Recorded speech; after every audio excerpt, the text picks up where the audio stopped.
Il faut vraiment changer le rythme. We really need to change the pace. We need to change the pace. We need to go fast. The whole country is in a state of emergency. Are coup leaders bad for Africa? After leaders like Ibrahim Traoré, African nations are undergoing positive changes.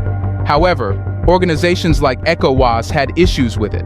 They didn't consider whether these leaders brought good to Africa or if citizens loved them. They simply wanted the leaders to vacate their positions.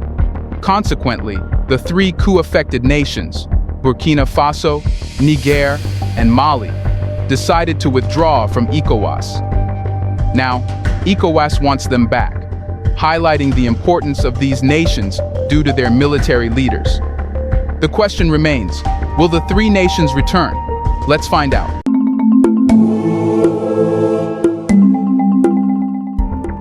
Burkina Faso, Niger, and Mali withdrew from ECOWAS, and the ECOWAS is begging the three nations to come back. We have already touched on the topic of why the three nations left. So, let's start with brief basics, so those who don't know can understand the entire matter. What prompted Burkina Faso, Niger, and Mali to withdraw from ECOWAS? On January 28th, self-appointed military leaders in Burkina Faso, Niger, and Mali made a significant announcement: the withdrawal of their respective nations from the Economic Community of West African States. This abrupt decision raised eyebrows globally, prompting many to question the motives and circumstances behind such a bold move. The important part about this is that all these nations who left ECOWAS are coup-hit nations. So, why is this a similarity? Why did the military leaders take charge? Ce conflit que nous qualifions autre chose que la manifestation violente, barbare de l'impérialisme, du néocolonialisme, de l'esclavage qu'on tend à nous imposer aujourd'hui. One of the fundamental aspects leading to the withdrawal was the emergence of self-appointed military leaders in Burkina Faso, Niger, and Mali. The military assumed control in response to the political instability that plagued these nations, marked by coups. These military leaders argued that their intervention was necessary to restore order and stability despite what they deemed ineffective governance. Central to the military leaders' decision to withdraw from ECOWAS was the pressure exerted by the Economic Community of West African States. ECOWAS had been advocating for the reinstatement of constitutional order in Burkina Faso, Niger, and Mali post the coup that had unfolded in these countries. The regional bloc's insistence on adhering to democratic principles clashed with the military leaders' vision, leading to a standoff that eventually culminated in the withdrawal. How did ECOWAS respond to the coups? In the aftermath of the coups in Burkina Faso, Niger, and Mali, ECOWAS took a firm stance against the military intervention, emphasizing the importance of constitutional governance. The regional organization condemned the coup and called for a swift return to civilian rule. ECOWAS's active involvement in seeking the reinstatement of constitutional order became a pivotal factor in the subsequent decision by the military leaders to withdraw from the organization. The military leaders who assumed control in Burkina Faso, Niger, and Mali voiced their grievances against ECOWAS, asserting that the regional bloc's interference undermined their efforts to stabilize the nations. They argued that the external pressure from ECOWAS restricted their ability to implement what they believed were necessary measures to address the internal challenges faced by their respective countries. The military leaders saw ECOWAS as an impediment, rather than a supportive partner in their quest for stability. Beyond the regional dynamics, international reactions played a role in shaping the course of events. The global community expressed concern over the military takeovers and the subsequent withdrawal from ECOWAS. Various countries and international organizations condemned the actions of the military leaders, calling for a peaceful resolution and a return to democratic governance. Did the withdrawal impact regional stability? Here's a reminder to please like and share the video and subscribe to our channel to watch more videos on Black culture, history, civilization, and identity. Let's continue now. The withdrawal from ECOWAS by Burkina Faso, Niger, and Mali had profound implications for regional stability. The move created a void in the collaborative efforts of West African nations to address common challenges and foster economic development. The absence of these countries from the regional bloc undermined the cohesion and unity that ECOWAS aimed to achieve. posing a threat to the overall stability of the West African region. What alternatives did the military leaders propose?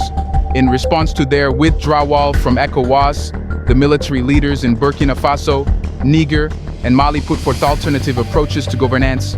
They advocated for a form of administration prioritizing security and stability over strict adherence to democratic norms. The military leaders argued that their interventions were essential to curbing the internal strife and external threats, asserting that a departure from conventional democratic principles was necessary for effective governance. Were only ECOWAS unhappy with the coup, or were citizens also unhappy? How did the citizens respond to the military takeovers? The reactions of the citizens in Burkina Faso, Niger, and Mali to the military takeovers and subsequent withdrawal from ECOWAS varied. While some segments of the population supported the military leaders, viewing them as a source of stability in tumultuous times, others opposed the interventions, calling for a return to civilian rule and democratic governance. The internal divisions further complicated the already complex socio-political landscape of these nations. Why does the ECOWAS want the three nations back? How has ECOWAS responded to the withdrawal? In response to the withdrawal of Burkina Faso, Niger, and Mali from the Economic Community of West African States, the organization swiftly organized a special meeting of foreign ministers. This immediate response indicated the seriousness with which ECOWAS regarded the situation and its commitment to finding a resolution. ECOWAS President Tinubu played a central role in articulating ECOWAS's response. He expressed deep concern over the hasty decision of the military leaders, highlighting that ECOWAS was more than just an institution. It was a community dedicated to fostering unity among its member states. Tinubu's emphasis on the communal aspect of ECOWAS highlighted the organization's commitment to collaborative efforts and regional solidarity. The diplomatic tone adopted by ECOWAS in its response indicated a desire to engage in dialogue and negotiation rather than resorting to punitive measures. ECOWAS left the door open for potential diplomatic solutions to the crisis by expressing concern rather than outright condemnation. This approach reflected a fine understanding of the complex factors and a recognition of the need for a diplomatic resolution. Tinubu's statement suggested that ECOWAS was not willing to end ties completely with Burkina Faso, Niger, and Mali. Instead, the organization seemed inclined to address the issues leading to the withdrawal diplomatically, signaling a preference for dialogue over isolation. The characterization of ECOWAS as a community striving to promote unity among its member states hinted at the organization's broader goals beyond the immediate crisis. By framing the situation this way, ECOWAS sought to convey the importance of collaboration and solidarity among West African nations, positioning itself as a key player in regional stability and development. What are the reasons behind the withdrawal? Was it ECOWAS' fault that it is guilty and wants the nations back? The withdrawal of Burkina Faso, Niger, and Mali from the Economic Community of West African States was motivated by a series of grievances articulated by the self-appointed military leaders who assumed control of these nations. According to the military leaders, the primary reason for withdrawing stemmed from what they perceived as a breach of protocols by ECOWAS. The military leaders argued that ECOWAS had overstepped its bounds by interfering in their domestic affairs. Specifically, they pointed to the imposition of what they deemed as overly harsh sanctions by ECOWAS in the aftermath of the coup that took place in Burkina Faso, Niger, and Mali. These sanctions included border closures, which the military leaders considered a direct and unwarranted intervention in their country's internal matters. The military leaders viewed the perceived interference by ECOWAS as a violation of the principles that should govern the relationship between a regional organization and its member states. They contended that the imposition of sanctions, particularly border closures, not only undermined their efforts to stabilize their nations, but also disobeyed the sovereignty of Burkina Faso, Niger, and Mali. Help. We ask ourselves, but we don't get any answers. We have a chance to build a new relationship. In the eyes of the military leaders, ECOWAS failed to adhere to its protocols and principles by implementing sanctions that directly affected its citizens' daily lives. The military intervention in the domestic affairs of these nations was seen as counterproductive to the stability and security they sought to establish, leading to a breakdown in trust between the self-appointed leaders and the regional organization. The argument put forth by the military leaders suggested that the withdrawal from ECOWAS was a response to what they perceived as an unjust and pushy action by the regional bloc. By emphasizing the breach of protocols and the imposition of sanctions as the key factors behind their decision, the military leaders aimed to justify their withdrawal and garner domestic and international support. But ECOWAS says there are many formalities that the nations overlooked. So, what were they? Is it just saying so to make people think the three nations are guilty? The withdrawal of Burkina Faso, Niger, and Mali from the Economic Community of West African States raised concerns within the organization, particularly regarding the procedural aspects of such a significant decision. ECOWAS President Tinubu, in response to the withdrawal, highlighted that the process did not adhere to the conditions set forth for member states seeking to exit the regional bloc. Tinubu's remarks suggested that the withdrawal lacked adherence to a standard procedure typically required by ECOWAS. In general, member states within ECOWAS seeking to withdraw are expected to provide a written notice, and this notice is typically required to be submitted 1 year in advance. The absence of a formal notice period and the sudden nature of the withdrawal likely raised concerns within ECOWAS about the procedural integrity of the decision. The requirement for a written notice serves several purposes, including allowing for a structured exit that minimizes disruption and provides an opportunity for diplomatic resolution of any outstanding issues. The 1 year notice period is designed to facilitate a smooth transition, giving both the withdrawing member state and the regional organization adequate time to address any concerns or challenges that may arise. It provides a window for negotiation and discussion, enabling a more orderly disengagement that considers the interests of all parties involved. Tinubu's emphasis on the overlooked conditions for withdrawal suggested that the abrupt nature of Burkina Faso, Niger, and Mali's decision might have disregarded established protocols within ECOWAS. The lack of adherence to these procedural norms could be perceived as challenging the organization's commitment to a rules-based system. It may affect the diplomatic relationship between the withdrawing nations and ECOWAS. However, experts say ECOWAS is saying all that just because it wants to create complications in the leaving process. It wants the three nations back and is using all methods. But it seems like the goal is impossible to achieve now. Now let's look at ECOWAS concerns that led to the withdrawal of three nations. What ECOWAS's stance was. Nigeria's foreign minister and Mediation and Security Council chair were crucial in conveying the Economic Community of West African States' clear stance on democracy in the region. Tinubu emphasized ECOWAS's unwavering commitment to upholding democratic values in West Africa and across Africa. As expressed through Tinubu's statement, the organization sees promoting and preserving democracy as a cornerstone of its mission. ECOWAS is dedicated to fostering democratic ideals and principles within its member states. The commitment to democracy is not merely a rhetorical stance, but is underlined by a determination to collectively address challenges that may threaten democratic governance in West Africa.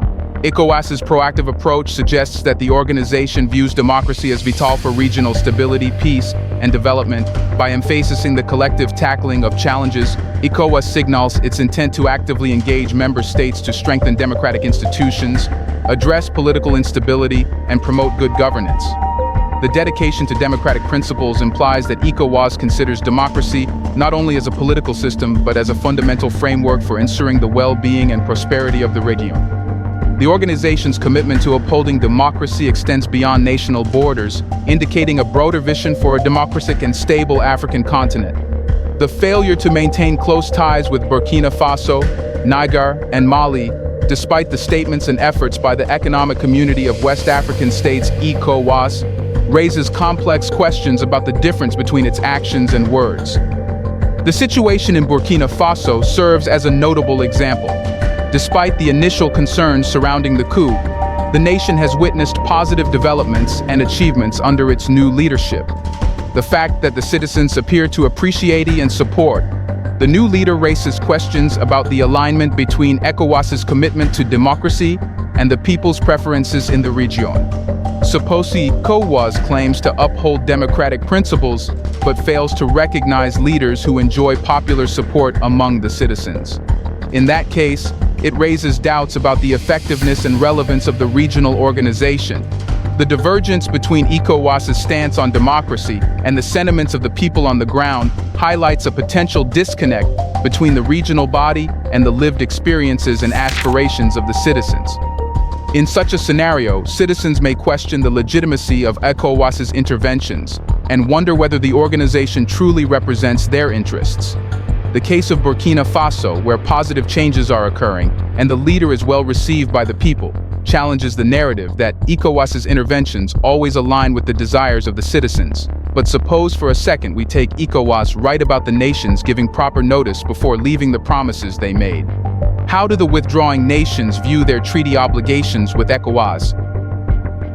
The self-appointed military leaders of Burkina Faso, Niger, and Mali presented a distinct perspective on their treaty obligations with the Economic Community of West African States. In response to the withdrawal, these military leaders asserted that they did not consider themselves bound by the treaty obligations to ECOWAS. The military leaders argued that the withdrawal was a justified response to protocols by ECOWAS. They contended that the organization violated its principles and protocols, nullifying the perceived obligations that typically govern the relationship between member states and the regional bloc. The military leaders' perspective suggested a breakdown in the perceived treaty obligations between their nations and ECOWAS. By claiming that ECOWAS had violated its protocols, they implied that the organization had failed to uphold its end of the agreement, releasing them from what they saw as binding commitments. This viewpoint indicated a significant divergence in interpreting the obligations outlined in member states' treaties with regional organizations like ECOWAS. The military leaders' assertion that they did not consider themselves bound by these obligations highlighted the extent to which they felt justified in breaking away from the established cooperation framework. The disagreement over treaty obligations reflected a broader tension between the military leaders and ECOWAS, with each side presenting contrasting interpretations of the principles and protocols governing their relationship. The withdrawal, from the perspective of Burkina Faso, Niger, and Mali's military leaders, was a response to a failure on the part of ECOWAS to honor its commitments, leading them to reject the notion of being bound by treaty obligations. But why were the three nations so important for ECOWAS that it wanted them back? If a coup was such a bad thing to ever happen, why do the ECOWAS need the nations who have self-appointed leaders? Burkina Faso, Niger, and Mali hold considerable importance for the ECOWAS across various dimensions, and their active involvement or withdrawal has far-reaching implications for the regional organization. Geopolitically, these nations are strategically positioned within West Africa, exerting influence on the regional balance of power. Their active participation in ECOWAS shapes the geopolitical landscape and contributes to the organization's effectiveness in addressing regional challenges. The withdrawal of Burkina Faso, Niger, and Mali could potentially reshape the geopolitical dynamics within ECOWAS, impacting the distribution of influence and alliances. Economically, these countries contribute significantly to the overall strength of the regional bloc. Their withdrawal could affect trade, investment, and economic cooperation within ECOWAS. The economic impact may extend to collaborative initiatives and projects, potentially affecting the organization's ability to implement and sustain regional development programs. The political stability of Burkina Faso, Niger, and Mali is integral to the broader stability of West Africa. ECOWAS, as a regional organization committed to promoting peace and security, relies on the political stability of its member states. The withdrawal of these nations may pose challenges to regional peace and security, hindering ECOWAS's ability to address and resolve conflicts effectively. ECOWAS has actively championed democracy in the region, and the departure of Burkina Faso, Niger, and Mali due to disagreements on democratic principles presents a significant hurdle to the organization's efforts to maintain democratic governance. The loss of these nations may impact the credibility and effectiveness of ECOWAS in promoting and upholding democratic values. Participation in collaborative initiatives and projects within ECOWAS contributes to the overall effectiveness of regional programs. Burkina Faso, Niger, and Mali bring unique perspectives, resources, and expertise to these initiatives. Their withdrawal could disrupt or reshape these collaborative efforts, potentially diminishing the organization's capacity to address common challenges. Furthermore, the cultural diversity represented by Burkina Faso, Niger, and Mali within ECOWAS fosters inclusivity and representation. The withdrawal of these nations may affect the organization's ability to fully represent the diversity of West Africa, potentially diminishing the inclusiveness of ECOWAS decision-making processes. Can these nations ever return? The possibility of Burkina Faso, Niger, and Mali returning to the economic community of West African states ECOWAS hinges on several factors, including diplomatic efforts, changes in ECOWAS's stance, and the evolving political and economic landscapes of the withdrawing nations. As of now, the situation appears challenging, with the military leaders in Burkina Faso, Niger, and Mali expressing grievances and asserting their autonomy in the face of perceived interference by ECOWAS. The dynamics suggest that a return is not imminent, especially given the entrenched positions and the circumstances surrounding their withdrawal. However, the potential for these nations to return could be influenced by diplomatic initiatives to resolve the underlying issues. Suppose ECOWAS engages in meaningful dialogue with the leadership of Burkina Faso, Niger, and Mali, addressing concerns and demonstrating a willingness to adapt its stance. In that case, it may create a pathway for reconciliation. The possibility of a return also depends on the internal developments within the withdrawing nations. If political and social dynamics shift, leading to changes in leadership or a re-evaluation of their positions, it could open the door for reconsidering their withdrawal from ECOWAS. ECOWAS, as a regional organization, may need to assess its approach and policies to create an environment conducive to the return of Burkina Faso, Niger, and Mali. Flexibility in adapting to the unique circumstances of each member state, coupled with a commitment to constructive dialogue, could be instrumental in fostering reconciliation. Do you think the three nations would ever return to ECOWAS? Why do ECOWAS want them back, according to you? Can the ECOWAS change its strategies? In the comments section, let us know who you think is right. Do you want to watch more videos like this one? If yes, subscribe to our channel and press the bell icon next to it. We have decided to bring videos on something nobody talks about: the Black culture, civilization, history, and evidence about how glorious Blacks have been. Thanks for watching, and until the next video, stay tuned.